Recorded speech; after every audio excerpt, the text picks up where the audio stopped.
من يهده الله فلا مضل له ومن يضلله فلا هادي له ونشهد أن لا إله إلا الله لا خالق إلا الله ولا مالك إلا الله ونشهد أن سيدنا وسندنا وحبيبنا وطبيب قلوبنا ومولانا محمدا عبده ورسوله أما بعد فأعوذ بالله من الشيطان الرجيم بسم الله الرحمن الرحيم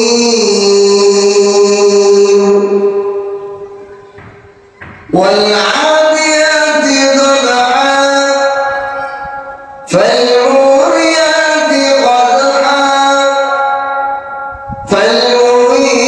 فالمغيرات صبحا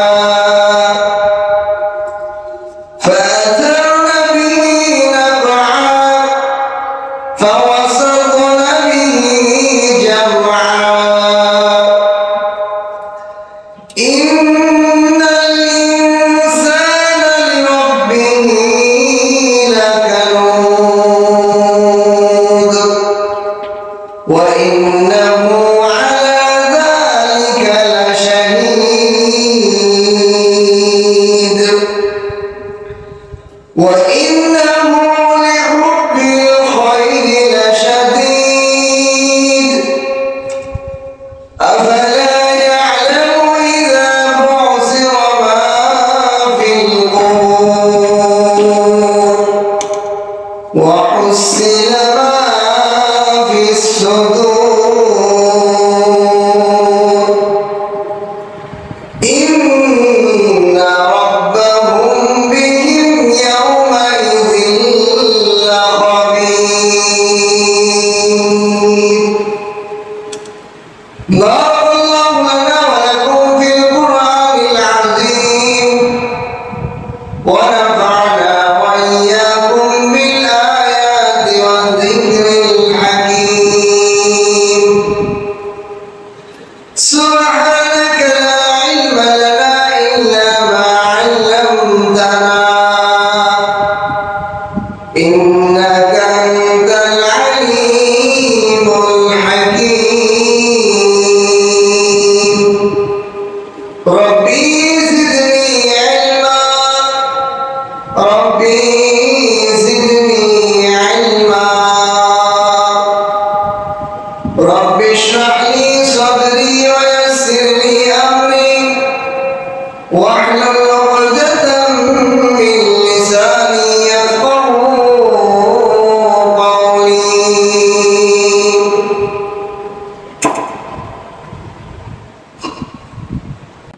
بلغ العلا بكماله كشف الدجى بجماله حسنت جميع خصاله صلوا عليه وآله আল্লাহ তাআলা লাখ কোটি শুকর সুজুদ যে মহান রব্বুল আলামিন আমাদেরকে দয়া করে মায়া করে ভালোবেসে জুমার আযানের সাথে সাথে আল্লাহর ঘর মসজিদে উপস্থিত হওয়ার জন্য তৌফিক দান করেছেন এজন্য কালিমাতুশ শুকর আদায় করে আলহামদুলিল্লাহ কোরআনে কারীমে 30 নম্বর পারা ছোট্ট একখানা সূরা আমি তেলাওয়াত করেছি এই সূরাটির নাম হলো সূরাতুল আদিয়া সূরা আদিয়া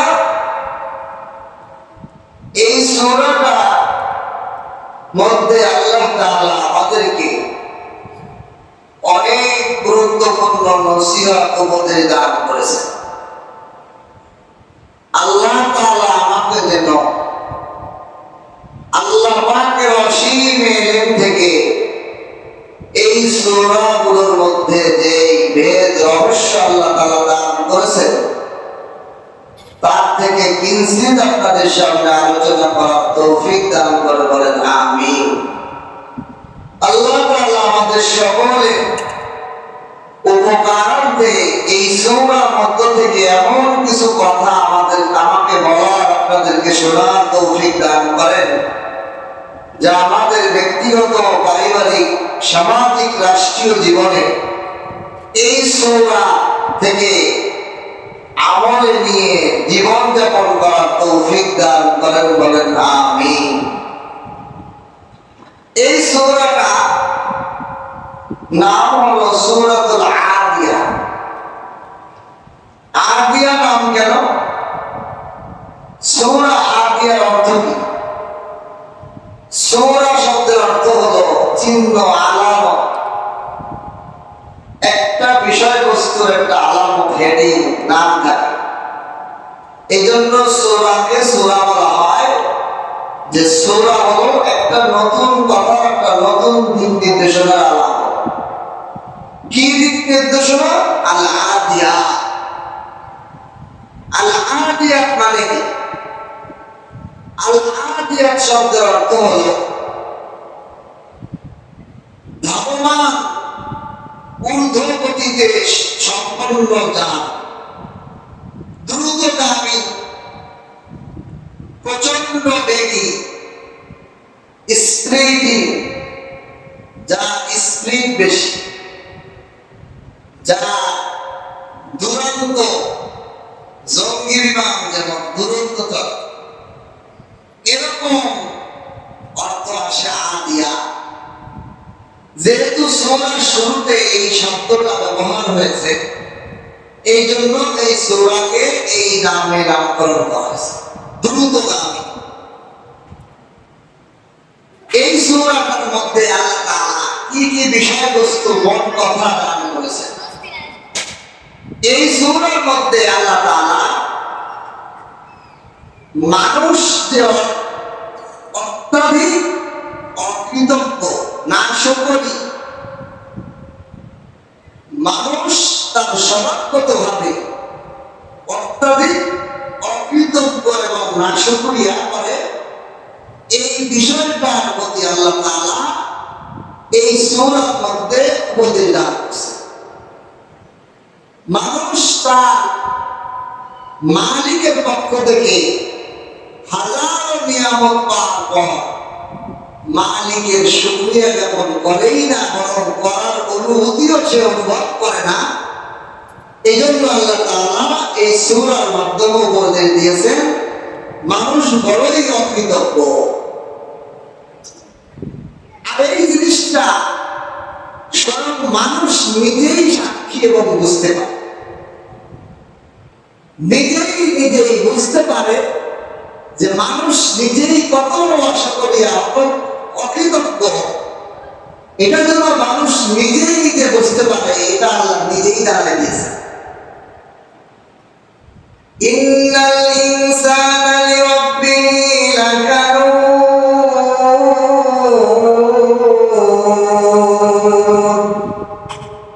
আল্লাহ তাআলা বলেন নিশ্চয়ই মানুষেরা বড়ই তার রবের বড়ই অকৃতজ্ঞ, অত্যাধিক অকৃতজ্ঞ, নাশকরিয়া জ্ঞাপন করে। সে তার মালিকের রবের নিয়ামতের অকৃতজ্ঞ হয়ে থাকে। এবং আল্লাহ নিজেই বলছেন, এটাই তো তাকিদ। এরপর আবার ইন্না দিয়ে তাকিদ করেছে, নিশ্চয়ই মানুষ বড়ই তার রবের বড়ই অকৃতজ্ঞ। وَإِنَّهُ عَلَى ذَلِكَ لَشَهِيدٌ। আর সে নিজেই এই ব্যাপারটার ব্যাপারে সাক্ষী। সে নিজেই নিজের সাক্ষী দেয় যে আমি বড় অকৃতজ্ঞ। এই বিষয়টা এই সূরার মধ্যে আল্লাহ তাআলা খুলে বলছেন কয়েকটা দৃষ্টান্ত দিয়ে, একটা উদাহরণ পেশ করছে আল্লাহ তাআলা এই সূরা আদিয়ার মধ্যে। হে দুনিয়ার মানুষেরা, তোমরা যদি এই উদাহরণের দিকে তাকাও, মিসাল দৃষ্টান্তের দিকে তুমি লক্ষ্য করো, তা তুমি নিজেই বুঝতে পারবে তুমি তোমার প্রভুর কত বড় অকৃতজ্ঞ বান্দা। কি উদাহরণ আল্লাহ তাআলা দিয়েছেন? والعاديات ضبحا فالموريات قدحا فالمغيرات صبحا فأثرن به نقعا فوسطن به جمعا। সূরা প্রথম ৫টি আয়াতের মধ্যে আল্লাহ তাআলা রব্বুল আলামিন আমাদের সামনে ঘোড়ার, আল্লাহর একটি সৃষ্টি প্রাণী ঘোড়ার দৃষ্টান্ত দান করেছেন, কসম খেয়ে বলেছেন। এই মেসালটা দৃষ্টান্ত বোঝার জন্য আগে আমাদের কিছু আলোচনা বুঝতে হবে। কি আলোচনা? আরবের জাহেলিয়াতের যুগে মানুষ এত মূর্খ, অযোগ্য, এই জন্যই তো এটা মূর্খতার যুগ বলা হয়। আইয়ামে জাহেলিয়াত মানে হলো মূর্খতার যুগ, অজ্ঞতার যুগ। নবী মুহাম্মদুর রাসূলুল্লাহ সাল্লাল্লাহু আলাইহি ওয়াসাল্লামের আগমনের আগে মানুষের কালচার, মানুষের সমাজ ব্যবস্থা কেমন ছিল? প্রতিটা গোত্রে গোত্রে, দলে দলে মানুষের মধ্যে রাহাজানি, মারামারি, হানাহানি, কাটাকাটি, খুনাখুনি ছিল। ওই সময় এক গোত্র আরেক গোত্রের পর শুধু হিংসাবশত আক্রমণ করতো নয়, বরং লুটতাস এক দল আরেক দলের উপর আক্রমণ করে তাদের মাল, তাদের শিশু, তাদের নারীদেরকে কব্জ করে তাদের নিজেদের দাস গোলাম বানাইত, আর মাল সম্পদের জন্য তারা আরেক দুর্বল গোত্রের পর হামলা চালাইত। এই হামলা চালিয়ে তারা এই গোত্রের মধ্যে সমস্ত মাল সম্পদ লুণ্ঠন করে দিত। রাতের অন্ধকারে হামলা করত, দস্যু ডাকাত এক কাফেলা আরেক কাফেলার উপর, এক গোত্র আরেক গোত্রের উপর খুনাখুনি হইত। এরকম একটা পরিবেশ ছিল। সেই যুগে মানুষের হাতিয়ার ছিল দুইটা। বর্তমান যুগে যেমন মানুষ মিসাইল, রকেট, পারমাণবিক ক্ষেপণাস্ত্র ব্যবহার করে, ওই যুগের মানুষের হাতিয়ার ছিল দুইটা জিনিস। এক ছিল তীর, ৪০০ হাত পর্যন্ত মানুষের তীরের নিক্ষেপ দেয়। আর একটা ছিল ঘোড় সওয়ার, ঘোড়ার মাধ্যমে অতর্কিত হামলা করে আবার মিনিটের মধ্যে ধুলা উড়ায় পাড়ায় চলে যেত। ওই যুগের মানুষের আক্রমণের এই দুইটাই মাধ্যম ছিল। রাসূলুল্লাহ সাল্লাল্লাহু আলাইহি সাল্লাম পৃথিবীতে আবির্ভাব হওয়ার পরে উনি কখনো কোনো কাফের সম্প্রদায়, ইসলামের দুশমন সম্প্রদায়ের উপর হামলা করতেন না। রাতের বেলা, রাতের অন্ধকারে হামলা করতেন না, এটা ইসলামে নিষেধ। কেন? যাদের উপর হামলা করা হইতেছে তাদের শিশু, বাচ্চা এবং নারী, অবলা নারী, তারাই অতর্কিত রাতের হামলার মধ্যে আহত, নিহত হয়ে যাবে। এই জন্য ইসলামে রাতে হামলা নিষেধ, কিন্তু কাফের মুশরিকরা রাতের মধ্যে হামলা করত। এই জন্য আল্লাহ রাসূল সাল্লাল্লাহু আলাইহি সাল্লামের কিছু টেকনিক হাদিসের মধ্যে শেখানো আছে। কি টেকনিক? আল্লাহ রাসূল সাল্লাল্লাহু আলাইহি সাল্লাম রাতের বেলায় সৈন্য কাফেলাকে নিরাপত্তার জন্য একটা কোড শিখাই দিতেন। একটা গোপন কোড তাদেরকে শিখাই দেওয়া হয় সৈন্যদের প্রতিটা সদস্য। কেন? রাতের বেলা যদি ছদ্মবেশী কোনো বাহিনী আসে, সঙ্গে সঙ্গে রাসূলুল্লাহ সাল্লাল্লাহু আলাইহি ওয়াসাল্লাম সাহাবা তাদেরকে প্রশ্ন করতো, মাসবুকা, তোমার নাম কি? আরবিতে মাসমতা। তখন সে যদি সৈন্য হতো, রাসূলুল্লাহ সাল্লাল্লাহু আলাইহি ওয়াসাল্লামের সৈন্য হতো, সে তো ওই কোড বলতো। ধরুন কোড হলো সুবহানাল্লাহ। সৈন্যদেরকে শেখানো আছে তোমাদের নাম মাসমতা বললেই বলবা সুবহানাল্লাহ। কিন্তু দুশমনরা তো এটা জানে না। দুশমনরা মাসমতা বলার সাথে সাথে বলতো আব্দুল্লাহ, আব্দুল করিম বা অমক নাম। সঙ্গে সঙ্গে রাসূলের সাহাবীরা তাকে হত্যা করে। এই যে কোড, এই সমস্ত জিনিসগুলো আমার রাসূলের হাদিস থেকে মানুষ আজকে শিখছে ডিজিটাল। আল্লাহ, রাসূলুল্লাহ সাল্লাল্লাহু আলাইহি ওয়াসাল্লাম রাতের বেলা সেনাবাহিনীর নিরাপত্তার জন্য এইভাবে কোড শিখাই দিতেন। সিকিউরিটি গার্ড বিশেষ কিছু কোড তাদেরকে শিখাই দিতেন। কোন দিকে যাত্রা করবেন এটা রাসূল কখনো বলতেন।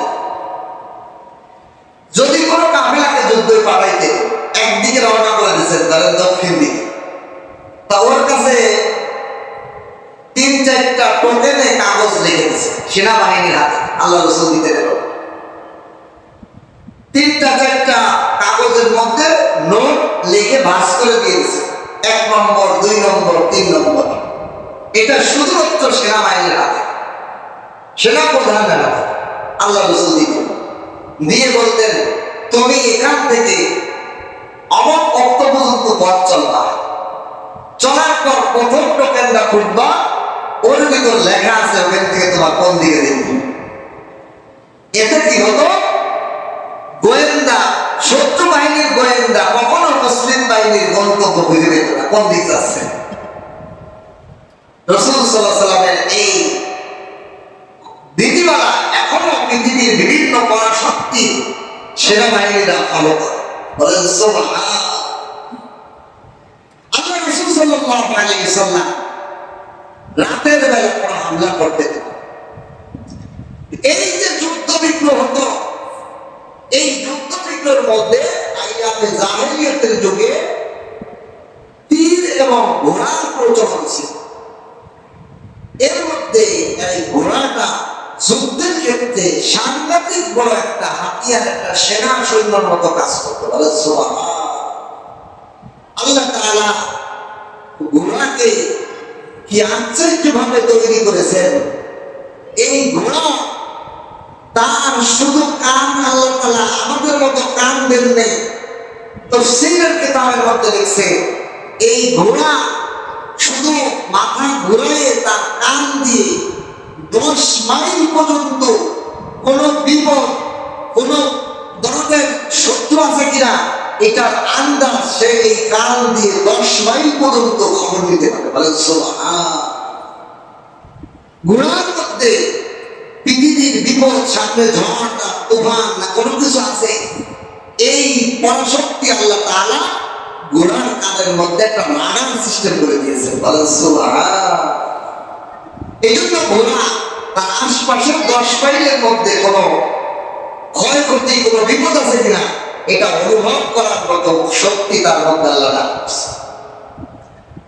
ঘোড়া এমন নিরাপত্তা, ভয় ভীতি ব্যাপারে এত সতর্ক কান দেওয়ার পরেও এই ঘোড়া যখন তার মালিককে সওয়ার হয়, তার মালিক যখন ঘোড়ার উপর আরোহণ করে, সঙ্গে সঙ্গে সে মালিককে নিয়ে গন্তব্যের দিকে দৌড়াইতে থাকে। কিতাবের মধ্যে লেখে ঘোড়ার শরীরের থেকে তার পায়ের মধ্যে যদি চাবুকের বাড়ি পড়ে সে অত্যাধিক ব্যথা পায়, অত্যাধিক কষ্ট অনুভব করে পায়ের বোঝার মধ্যে। এই জন্য ভোর সররা ঘোড়ার পায়ের মধ্যে চাবুকের বাড়ি মারে, আর এই ব্যথার যন্ত্রণায় ঘোড়া এমন দ্রুতগামীতে দৌড়াইতে থাকে তার শ্বাস প্রশ্বাস বেড়ে যায়। এমন ভাবে সে দৌড় শুরু করে, পৃথিবীর মুখে অনেক তাফসীরের মধ্যে লেখে 3 প্রাণী যারা অত্যাধিক পরিশ্রম করার পর দাঁড়াইলেই হাঁপায়, তার মধ্যে একটা হলো ঘোড়া, আর একটা হলো কুকুর, আর একটা হলো গাধা। এই 3 প্রাণী দেখেন কুকুর একটা দৌড় দেয়, এরা হাফসাইতে থাকে। আল্লাহ তাআলা এই ঘোড়ার কসম খেয়ে বলতেছেন, ঘোড়া যখন মালিককে তার কাঁধের উপর উঠায়, মালিক যখন তার গন্তব্যে যাওয়ার জন্য তার পায়ের গোছার মধ্যে চামকের বাড়ি মারে, ঘোড়া এমন দ্রুতগামীতে দৌড়ায় যার হাঁপানিটা ফস ফস করে আওয়াজ হইতে থাকে, এমন বেগে হাঁপায়, তবুও সে মালিককে নিয়ে গন্তব্যের দিকে তার যত শক্তি আছে তত শক্তি দিয়ে দৌড়াইতে থাকে। ও দুনিয়ার মানুষ, লক্ষ্য করো আমার সৃষ্টি ঘোড়ার দিকে। তুমি তো ঘোড়া বানাও নাই, তুমি তো ঘোড়াকে খালি খাওয়াও, ঘোড়ার খাদ্যটাও আমি আল্লাহ বানাই, সেই ঘোড়াকে তুমি শুধু কিনছো। আমি আশ্চর্য হয়ে গেলাম নেটের মধ্যে দেখে জামালপুর এদিকে টাঙ্গাইল এদিকে এখনো বাংলাদেশে ঘোড়া পাওয়া যায় মাত্র 5,000 টাকা, 8,000 টাকা, 10,000 টাকা একটা ঘোড়া।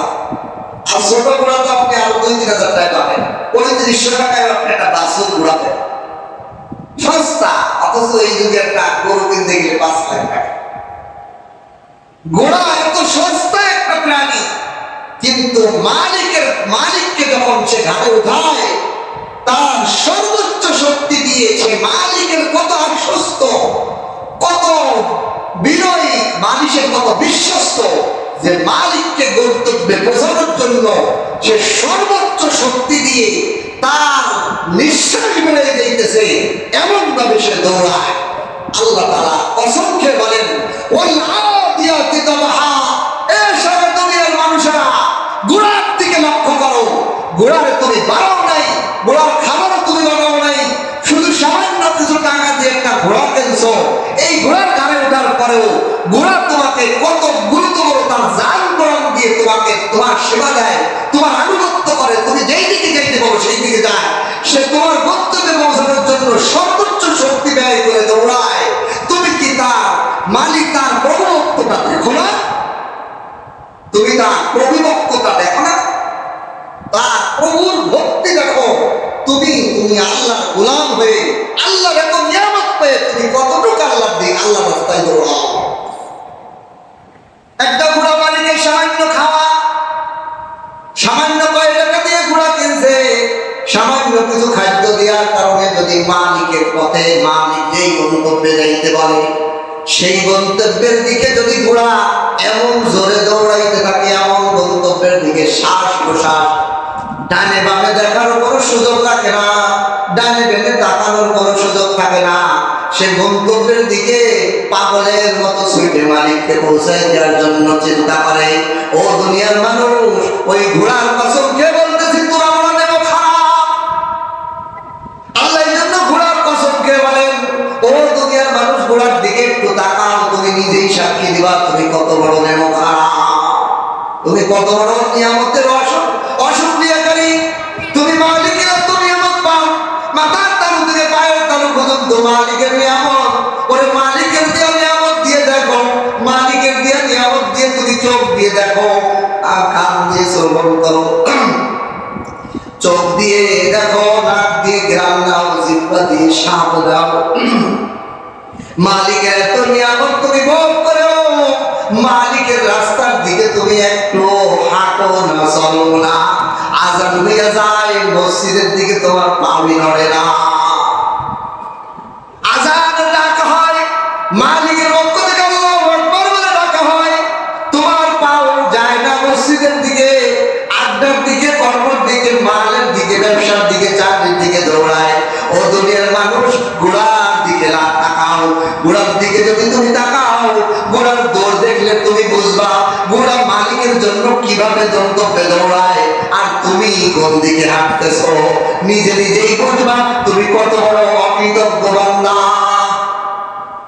আল্লাহ তাআলা এই জন্য প্রথম কসম খাইলেন, ওয়াল আদিয়াতি দাবহা, ঊর্ধ্বশ্বাস ধাবমান ঘোড়ার কসম, ঊর্ধ্বশ্বাস প্রশ্বাস নেওয়ালা ধাবমান ঘোড়ার কসম দিয়ে বলতেছি, যে ঘোড়া তার মালিকের জন্য পাগলের মতো ছোটে নিঃশ্বাস বলেই দিতেছে, তবুও সে দৌড়ায় মালিকের দিক নির্দেশনার বাইরে না দিকে, ঠিক কিনা?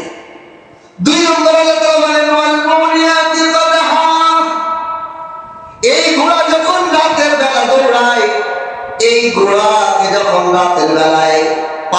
জমিনের মধ্যে মালিকে তার পিঠে সাওয়ার হইয়া, মালিকে তার পিঠের উপর সাওয়ার হইয়া যখন রাতের অন্ধকারে পাথরের জমিনের মধ্যে দিয়ে সে ঘোড়াকে তাড়াইতে থাকে, ঘোড়ার খুরের সাথে পাথরের টক্কর লাগে, ঘোড়ার দৌড়ের খেলায় পাথরের টুকরাগুলো ঘোড়ার খুরের সাথে বাড়ি লাগার কারণে আগুনের এক প্রকার স্প্রিঙ্গ বের হয়, আর আগুনের একটা ঝলক বের হয়, এমন স্প্রিঙ্গ তার পাও দিয়ে মনে হচ্ছে যে আগুন বের হইতেছে।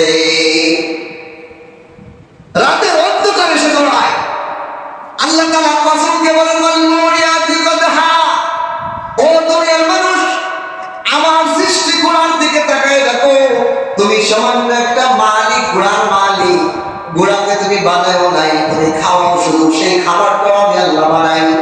সেই ঘোড়াটার উপর রাতের অন্ধকারে যদি যাও, ওই ঘোড়াটা রাতের অন্ধকারে এমন ভাবে দৌড় মারে যে রাতের অন্ধকারে পাথরের টুকরা তার খুরের সাথে বাড়ি লাগার কারণে আগুনের স্ফুলিঙ্গ বের হইতে থাকে, তবু সে রাতের অন্ধকার তার পথ আটকাইতে পারে না। তবু তার মালিকের আদেশ মানতে থাকে, বাধা দিতে পারে না। ও দুনিয়ার মানুষ, আল্লাহর যদি সাচ্চা গোলাম হয়, রাতের অন্ধকার তাকে থামাইতে পারে না। আল্লাহর গোলামি করার ক্ষেত্রে, আল্লাহকে সিজদা দেওয়ার ক্ষেত্রে রাতের অন্ধকার তাকে থামাইতে পারে না। ও বান্দা, তুমি এই ঘোড়ার দিকে তাকাও, তাকায় যদি বিনাও তোমার জীবন আর ঘোড়ার জীবন। ঘোড়া তার মালিকের জন্য রাতের অন্ধকারে এমন দৌড় মারে যে পাথরের টুকরা তার খুরের সাথে লাগার কারণে আগুন বিস্তৃত হয়, আগুনের ফুলকি বের হয়, তবুও সে তার মনিবের গন্তব্যে পৌঁছানোর ক্ষেত্রে সে থামে না। সে আর তোমার নিজের জীবনের দিকে তাকাও, তুমি রাত হলিয়ে ঘুমায় কাটিয়ে দাও, তোমার মালিকের সিজদা আর ডাকাডাকির মধ্যে তুমি কোনো কাজ করো না। তুমি কত বড় অকৃতজ্ঞ বান্দা, নিজের তেল পাইবা, নিজেই ঠিক পাইবা যে তুমি কত অকৃতজ্ঞ বান্দা। এই জন্য আল্লাহ তাআলা বলেন, ওয়াল ফালমুরিয়াতি কদহা, কসম ওই ঘোড়ার অগ্নি স্ফুলিঙ্গ বের, খুরের আঘাতে অগ্নি স্ফুলিঙ্গ বের করনে ওয়ালা বিচরণকারী ঘোড়ার কসম। আমি আল্লাহ ওই ঘোড়ার কসম খেয়ে বলতেছি, যে ঘোড়া রাতের অন্ধকারে এমন জোরে দৌড় মারে, এমন জোরে দ্রুতভাবে দৌড়ায়, যার খুরের আঘাতে আগুনের ফুরন স্ফুলিঙ্গ বের হয়। ও বান্দা, 2 নম্বর কসম খাইলাম। 3 নম্বর কসম, ফালমুগীরাতি সুবহা, ফালমুগীরাতি সুবহা। 3 নম্বর কসম হলো সকালবেলা শত্রু বাহিনীর উপর আক্রমণ করে। এই ঘোড়া, দেখেন, ঘোড়া শুধু না, সমস্ত মানব জাতি এবং প্রাণী জাতি সকালবেলার ঘুমটা খুব আরামদায়ক, ঠিক কিনা? দেখবেন যে যুবকই হোক, সকালের যে একটা ঘুমের ভাব আসে, এটা তো মজাটা হলো। একটা মানুষ যদি সারা রাত না ঘুমায় আর সকালে একটু ঘুমাইতে পারে, তার সারাদিন আর ক্লান্তি থাকে না। আর সারা রাত ঘুমাইলেও সকালে যদি না ঘুমাইতে পারে, সারাদিন শরীরটা ব্যস্ত করে, ভালো লাগে না, মাথা করে, ঠিক কিনা? আল্লাহ তাআলা বলে, ও দুনিয়ার মানুষ, লক্ষ্য করো আমার ঘোড়ার দিকে। ফালমুগীরাতি সুবহা, আমার এই অশ্ব বাহিনী, ঘোড়া বাহিনী রাতের বেলা ঘুমাইতে পারো কার না পারো, সকালবেলা তার মালিক যখন গাড়ি চড়ে শত্রু বাহিনীর হামলা করার জন্য, এই ঘোড়াগুলো তার আরামের ঘুম ছাড়িয়া, তার আরামের ঘুম যাওয়ার টাইমটা তার মালিকের আনুগত্য করার জন্য শত্রু বাহিনীর উপর হামলা করে বসে। আল্লাহ, ফালমুগীরাতি সুবহা, কসম ওই ঘোড়ার যারা সুবে সাদেকের সময় শত্রু বাহিনীর উপর আক্রমণ করে বসে। মালিক ঘোড়ার ঘাড়ে উঠে বলছে, এখন সকালবেলা এই শত্রু বাহিনীর উপর হামলা করতে হবে। ঘোড়া বলে না যে একটু ঘুমাই নাই, ও মালিক একটু ঘুমাই নাই, একটু পরে উঠে আমি হামলা করবো, আপনারা ঘাড়ে নিয়ে শত্রু বাহিনীর মধ্যে যাবা না, এই কথা বলে ঘোড়া? ঘোড়াতে বলছে, ঘাড়ে উঠছে, ঘোড়ার কোনো কথা নাই, বলছে চলো শত্রু বাহিনীর উপর ঝাঁপিয়ে পড়ো। ঘোড়া নির্দ্বিধায় শত্রু বাহিনীর উপর ঝাঁপিয়ে পড়ে সকালবেলা। আল্লাহ তাআলা বলেন, ওই ঘোড়ার কসম, ও বান্দা তুমি এই ঘোড়ার দিকে তাকাও আর নিজের দিকে তাকাও। সকালবেলা তোমার ফজরের আযান হয়ে যায়, জামাত শেষ হয়ে যায়, তোমার ঘুমটা ভাঙবে না। মালিকের পক্ষ থেকে এত আদেশ, এত ডাক, এত ডাক, আসসালাতু খায়রুম মিনান নাওম, আসসালাতু খায়রুম মিনান নাওম, নামাজ ঘুম হইতে উত্তম। ডাকা হয়, ডাকা হয়, আমি আপনি ঘুমে নিব। কি ডাকা দাও দেখুন, বলে দেখো অথবা বেলা উঠে নামাজ পড়তাম। আল্লাহ তাই ঘোড়ার দিকে তাকাও, ঘোড়ার মালিক ঘোড়ার গাড়ির পাউডার সাথে সাথে সকালবেলায় শত্রু বাহিনীর উপর ঝাঁপিয়ে পড়ে। এক সেকেন্ডের জন্য ঘোড়া নারাজ হয় না, যাবো না যাবো না কথা বলে না, অস্বীকার করে না। আর তুমি বান্দা আমার হাজার নিয়ামত খাইয়া সকালবেলা আরামে ঘুমে কাটাও, ফজরে পাওয়া যায় না।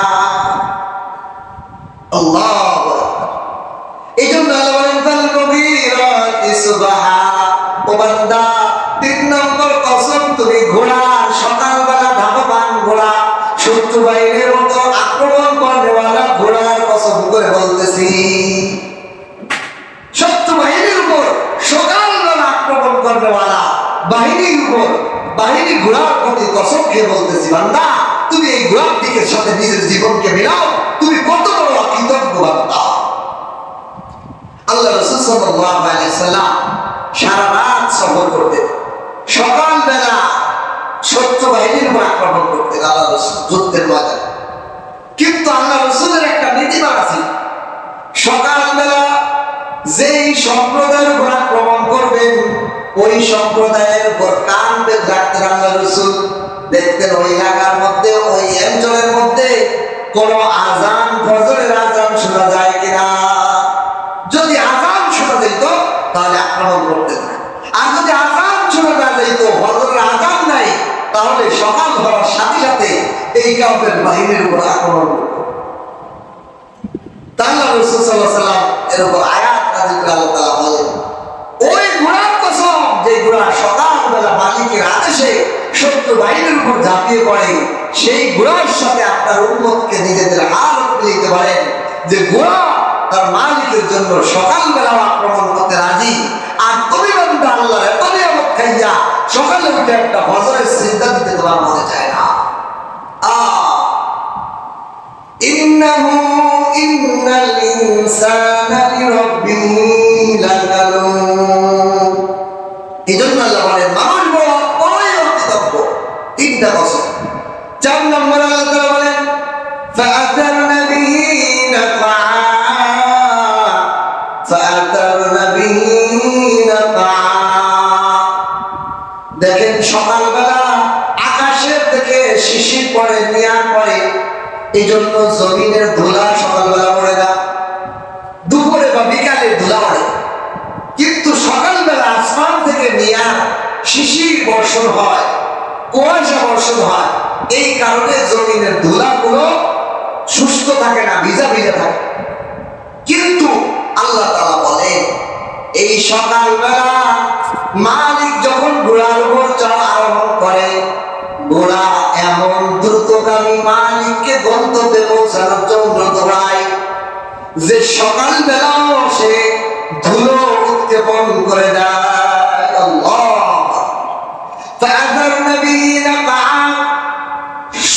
সাদিকের সময় ধুলো উৎক্ষেপণকারী ঘোড়ার কসম, যারা সকালবেলা তার মালিককে নিয়ে এমন গন্তব্যে দৌড় মারে, এমন জোরে ধাবমান হয়, এমন জোরে দৌড় দেয় যে সকালবেলা নেয়ার পড়া ধুলোগুলো আকাশে বিকালের মতো ধুলা উৎক্ষিত হয়। আল্লাহ তাআলা বলেন, ও বান্দা তোমার জীবনের সাথে মিলাও, তুমি সুখে দুঃখে যেমন দুপুরবেলা যদি ধুলা ওড়ায়, এটা তো ধুলা ওড়ানি চাই, বিকেল বেলা ধুলা ওড়ানি চাই, আর যখন বিলের ধুলা ওড়ার টাইম না তখনও সে ধুলা। আল্লাহ কি বোঝান, ও বান্দা সুখে দুঃখে সর্ব অবস্থা আল্লাহর ধুলা সুখে দুঃখে সর্ব অবস্থায় আল্লাহর গোলামি করতে হবে। ধুলো যখন ওরা পেট তখন ওরা ওড়ায়, যখন ওরা টাইম না তখন ওরা মালিকের সন্তুষ্টির জন্য, মালিকের গন্তব্যে পৌঁছার জন্য এমন জোরে ধাবমান হয়, সকালবেলার ধুলাও ধুলাচ্ছন্ন করে দেয় যেখান দিয়ে ঘোড়া দৌড় দেয়। আল্লাহ তাআলা বলেন ওই ঘোড়ার হালতের দিকে তোমার হালত মিলাও। ও বান্দা, তুমি তোমার হালত আর ঘোড়ার হালতটাকে মিলাও, যে ঘোড়া তার মালিকের কত আনুগত্য। আর তুমি যদি বিপদে পড়ো আল্লাহরে ভুলে যাও, তুমি যদি টাকাওয়ালা হও আল্লাহরে ভুলে যাও, তুমি যদি বেশি গরিব হয়ে যাও, বিপদে পড়ে যাও, অসহায় পড়ে যাও, আল্লাহরে আর ছেড়ো না, আল্লাহ আমাকে টাকায় আল্লাহর রহমত ভুলে যাও, নাউযুবিল্লাহ। ও বান্দা, সর্ব অবস্থায় আল্লাহ পাকের কৃতজ্ঞ হইতে হবে। তুমি এই কৃতজ্ঞ নাই, তুমি এই ঘোড়ার দিকে তাকাও, তুমি নিজেই সাক্ষী দেবে আমি বড় অকৃতজ্ঞ। আল্লাহ এটাই বলেছে, ওই ঘোড়ার কসম যে সবে সুবে সাদেকের সময়ও যখন দৌড় মারে তার ঘুরের আঘাতে এই নেয়ারওয়ালা ধুলাগুলোকে বিকালের মতো ধুলাচ্ছন্ন করে দেয়। এমন আনুগত্য সেই ঘোড়া করে মালিক তার গায়ে ওঠার পর, মালিক তার সওয়ারি হওয়ার পর সে মালিকের আনুগত্যে এমন দৌড় দৌড় দেয় যে নিয়ারওয়ালার জমিনও ধুলাচ্ছন্ন হয়ে যায়। আল্লাহ পাঁচ নম্বরে আল্লাহ তাআলা কসমকে বলেন ফাওয়াসাতনা বিহি জামাআ, ফাওয়াসাতনা বিহি জামাআ। এই ঘোড়া যাকে আল্লাহ তাআলা এমন দুইটা রাডারওয়ালা কান দিয়েছেন, 10 মাইল পর্যন্ত কোনো বিপদ সংকেত দিলে বুঝে যায় ঘোড়ায় সামনে বিপদ আছে। সেই ঘোড়া সামনে বিপদ দেখলে এক পায়ে খাড়া হয়ে যায়, সামনে আর আগাইতে চায় না। আল্লাহ তাআলা তাকে এমন দুইটা কান, এমন রাডার দান করছে যে রাডারের মাধ্যমে সে 10 মাইল এলাকার মধ্যে পর্যন্ত বিপদ সংকেত টের পায়। এমন সতর্কওয়ালা প্রাণী মালিক যখন তার ঘাড়ে সাওয়ার হয়, সে শত্রু বাহিনীর ভিতরে ঢুকিয়া যায়। তার কি ভয় নাই, তার কি ডর নাই? তো তীরের আঘাতে তার শরীর লাগবে, তার মালিকের বদল লাগবে, তরবারির আঘাত তার শরীরে লাগবে, তার মালিকের গায়ে লাগবে। তার শরীরের মধ্যে বল্লম লাগতে পারে, তার মালিকের শরীরের মধ্যে বল্লম লাগতে পারে। এই ভয় কি তার নাই? ভয় তার কোনো ভয় নাই। মালিক যখন সাওয়ারি হয়েছে, মালিক যখন বলে শত্রু বাহিনীর ভিতরে ঢোক, তখন ঘোড়া মালিকের আদেশ করার জন্য সব রাডার বাদ দিয়া, সব ভয় বিতর্ক বাদ দিয়া শত্রু বাহিনীর ভিতরে ঝাঁপিয়া পড়ে। এই যে আনুগত্য, এই যে আস্থা, ও বান্দা তোমার মালিকের সাথে তোমার কি আস্থা আছে কিনা? তুমি মিলাও। ফাওয়াসাতনা বিহি জামাআ, ওই ঘোড়ার কসম যেই ঘোড়া শত্রু বাহিনীর ভিতরে যে ঢুকিয়া পড়ে, শত্রু বাহিনীর ভিতরে জমা হয়ে যায়, শত্রু বাহিনীর ভিতরে ঢুকিয়া যায়, তার মালিককে চড়াই নিয়ে শত্রু বাহিনীর দলের শত্রুর ভিতরে, দলের ভিতরে সৈন্যবাহিনীর ভিতরে চলে যায়। তার মালিককে নিয়ে বিপদ জানার পরেও মালিকের উপর আস্থা থাকার কারণে, মালিকের উপর বিশ্বাস এবং আস্থা থাকার কারণে সে শত্রু বাহিনীর দলের ভিতরে ঢুকে যায় তার মালিককে নিয়ে। অথচ যেই ঘোড়া 10 মাইল মধ্যে কোনো বিপদ সংকেত পাইলে আর সামনে এক পা বাড়ায় না, সে তার মালিকের আনুগত্যে সে শত্রু বাহিনীর ভিতরে চলে যায়। আল্লাহ তাআলা বলেন, ও মানুষ, ঘোড়ার দিকে তাকায় দেখো, এই ঘোড়ার দিকে তাকায় দেখো, ঘোড়া তার মালিকের কত আনুগত্য। আর তুমি বান্দা হইয়া হাজার নিয়ামত পাইয়া মালিকের আনুগত্য নাই কেন তোমার? তুমি বড়ই অকৃতজ্ঞ বান্দা। এই 5টা উদাহরণ আল্লাহ তাআলা ঘোড়া দিয়ে দিয়ে কসম খেয়ে বলেন, ইন্নাল ইনসানা লিরাব্বিহি লাকানুদ। নিশ্চয়ই নিশ্চয়ই মানুষ তার রবের বড়ই অকৃতজ্ঞ। নিশ্চয়ই নিশ্চয়ই মানুষ তার রবের, তার লালন পালন করেওয়ালা মালিকের, তার দেখাশোনা করেওয়ালা মালিকের, তার হাত ভালো রাখলেওয়ালা মালিকের, তার কিডনি ভালো রাখা মালিকের, তার চোখের জ্যোতি ভালো রাখলেওয়ালা মালিকের, তার জিহ্বার স্বাদ ভালো রাখলেওয়ালা মালিকের, তার কানের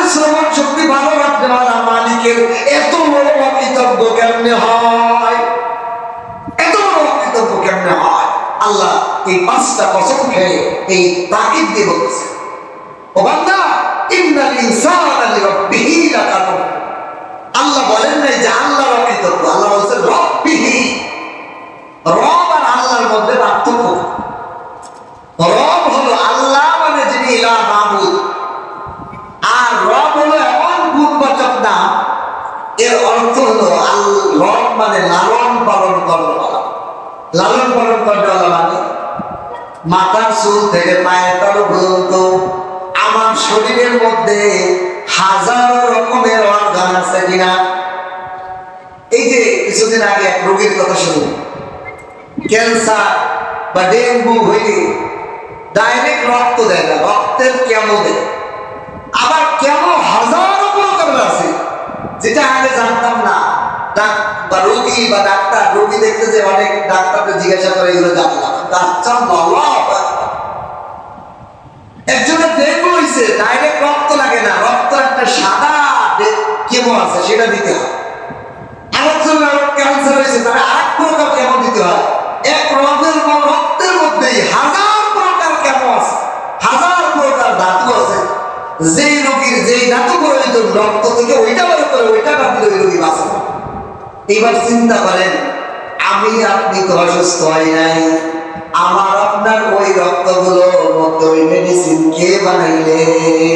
আল্লাহ। আমি আপনি আপেল খাই, কমলা খাই, ভাত খাই, চাউল খাই, মাছ খাই, মুরগি খাই, মাংস খাই, যত প্রকার খাদ্য খাই, এই খাদ্য সব রিফাইন করিয়া এই হাজার প্রকার কেমলা রক্ত আমার শরীরে কে বানাইলে? যে মালিক সেকেন্ডে সেকেন্ডে আমি মুখ পর্যন্ত খাবারটা তুলে দেই, তাও আল্লাহর দেয়া হাত দিয়ে। খাবার যেটা তুলে দেই সেটাও আল্লাহর বানানো। যে দাঁত না হলে আমি খাবারটা চাবাইতে পারি না, সেই দাঁতটা আমাকে আল্লাহ বানাইলেন। যে জিহ্বা না থাকলে খাবারের স্বাদ বুঝতাম না, মাটি খাইতেছি না, পান খাইতেছি না, আম খাইতেছি, কিছুই বুঝতাম না।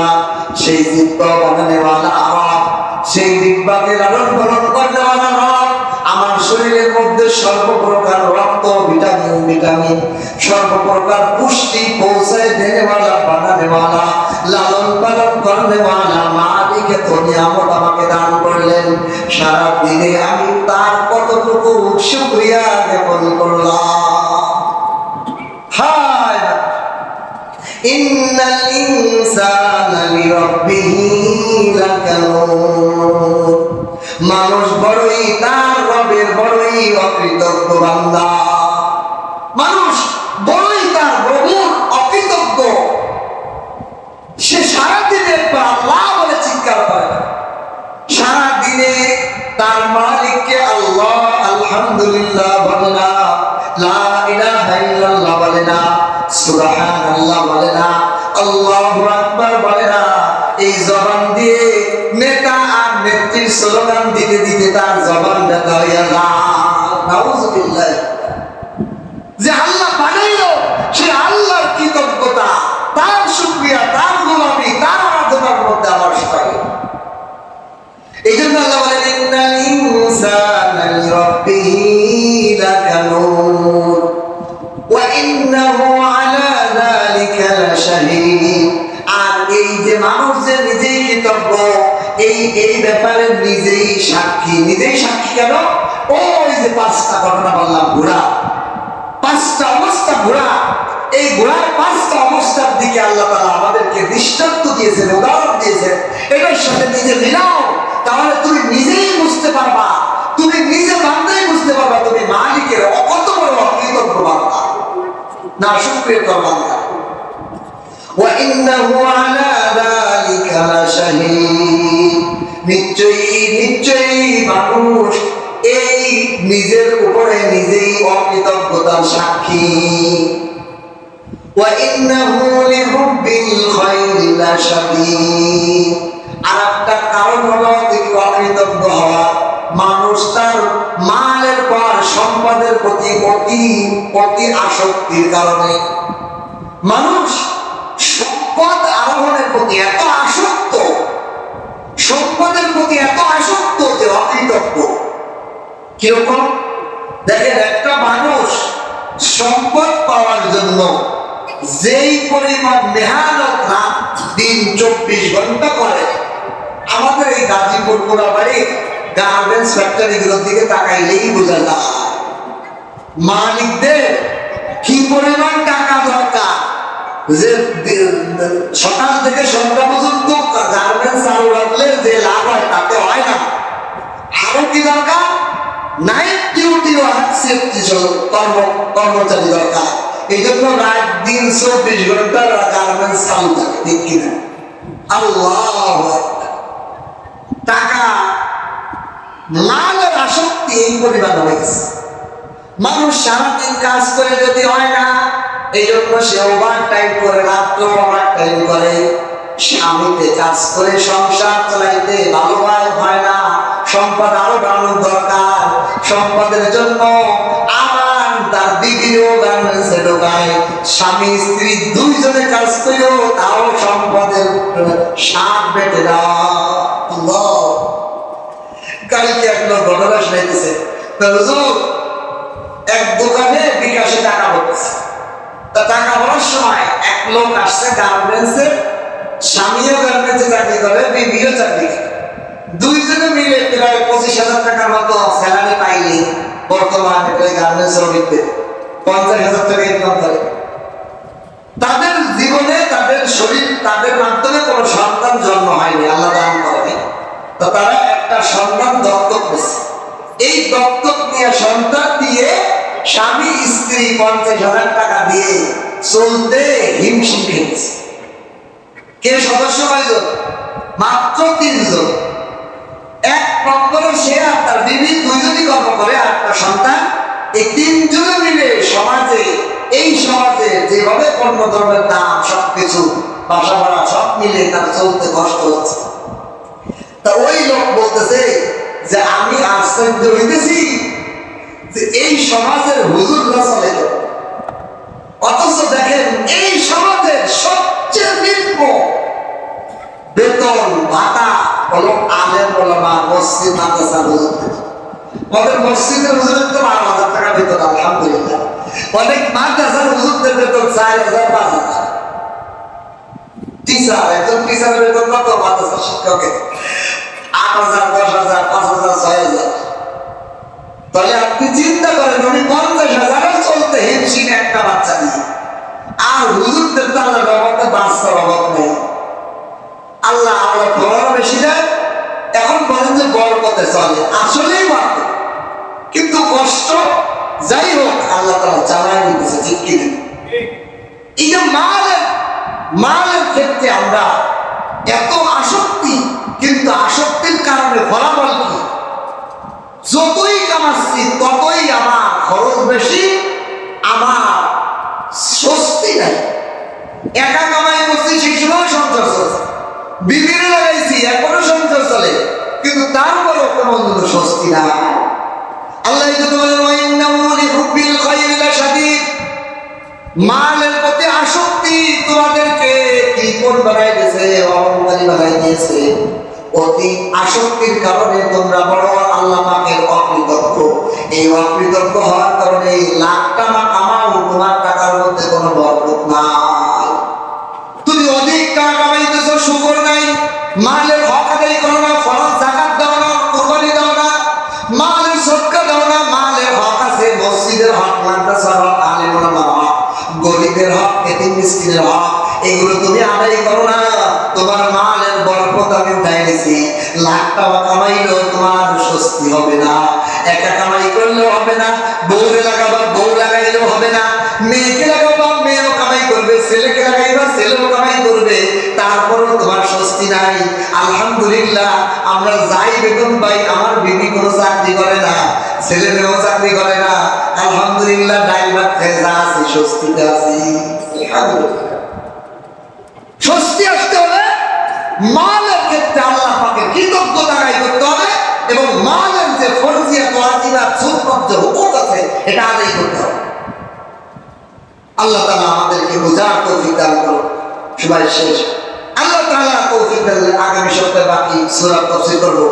এই আলোচনা থেকে আমরা কি বুঝলাম? আল্লাহ পাকে কৃতজ্ঞ বান্দা হইতে হবে। আল্লাহ যদি আপনার 5 টাকা দেয়, 5 টাকার মধ্যে এমন বরকত দিবে আপনার জীবন চলবে, হাই হতাশ থাকবে না ইনশাআল্লাহ, হাই হতাশ থাকবে। আর আল্লাহ পাকে কৃতজ্ঞতা না করে আপনি কোটি টাকা কামান, আপনার স্বস্তি না, টেনশন। দেখবেন সবচেয়ে বেশি যে যত বেশি মালের পিছনে ছুটছে, মাল কামাইছে কিন্তু টেনশনের শেষ। আলহামদুলিল্লাহ কোটিপতিদের সাথে আমাদের সম্পর্ক আছে। আমার এক বন্ধু কোটি টাকার মালিক, 2 কোটি টাকা দিয়ে 18 শতক জমি ঢাকার মধ্যে কেটেছে। কেনার পর এখন এই জমি নিয়ে বসে বিপদে, কয়টা বাড়ি করবো না কি করবো এটা নিয়ে টেনশন করবো। তুমি তোমার সম্পদ কেনছো, থাক করে মানুষ, এটা তো সম্পদ না, এখন এটাকে কেমনে আরো বাড়ানো যায় টেনশনে আছে, আমার বমি হয়। আমি বলি এই সম্পদে তোমার বেতন আছে, জমি কিনছে, কেনার পর এটা নিয়ে কি করবো এটা নিয়ে বেশি, এখন ডেভেলপমেন্ট দেবো না, কারে দেবো না, কারে এটা রিলিজ দেবো, এটা টেনশন। মালের যত বাড়ে তত টেনশন বাড়ে। এই জন্য এই সমাজে যারা দিন আনে দিন খায়, আল্লাহ শুকরিয়া আদায় করে, আলহামদুলিল্লাহ লাপায় করে, আল্লাহ গুলামি করে, এদের মতো শান্তিশীল মানুষ আছে। আল্লাহ তাআলা আমাদেরকে সর্বক্ষেত্রে আল্লাহ কৃতজ্ঞ বান্দা হওয়ার তৌফিক দান করুন। আমরা ওই ঘোড়ার মতো মালিকের ঐশ্বরিক মতো মালিকের পথে দৌড়াবো, অন্য কোনো দলের দিকে, অন্য কোনো দিকে না দৌড়ায় আল্লাহর গুলামের দিকে দৌড়ান, আল্লাহ আপনার সমস্ত পেরেশানি দূর করে দেবেন। সুবহানাল্লাহ। আল্লাহ আমাদের সকলকে তৌফিক দান করুন, আমিন। ওয়া আখিরু আলহামদুলিল্লাহি রাব্বিল আলামিন।